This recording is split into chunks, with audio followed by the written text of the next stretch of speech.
বন্ধুরা আজকে দুপুরে চিকেন বানাই, দেখো কিভাবে বানাই। প্রথমে দিলাম লবণ, হলুদ, জিরার গুঁড়া, ধনিয়া, লঙ্কা গুঁড়া, পেঁয়াজ রসুন পেস্ট,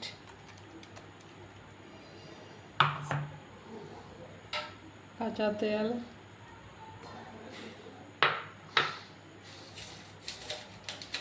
তেজপাতা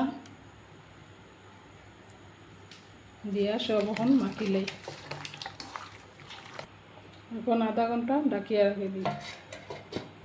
কড়াই গরম হয়েছে, এখন তেল দিলাম।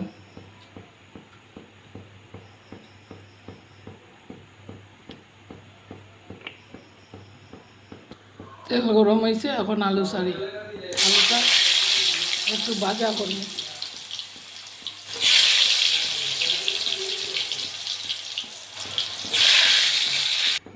আলু ভাজা হয়ে গেছে, এখন পেঁয়াজ চাললাম।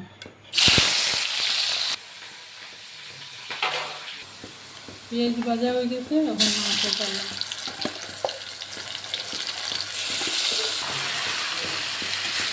এখন পাতলাই মাছ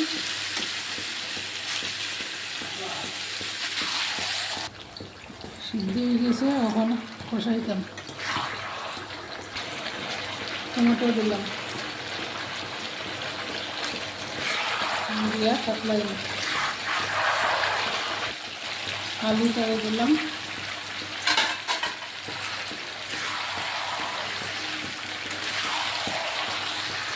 জল দিলাম, গরম মশলা দিই। হয়ে গেছে মাংস। বন্ধুরা দেখুন কীরকম হয়েছে, সুন্দর হয়েছে নি না, কমেন্টে জানাইবেন।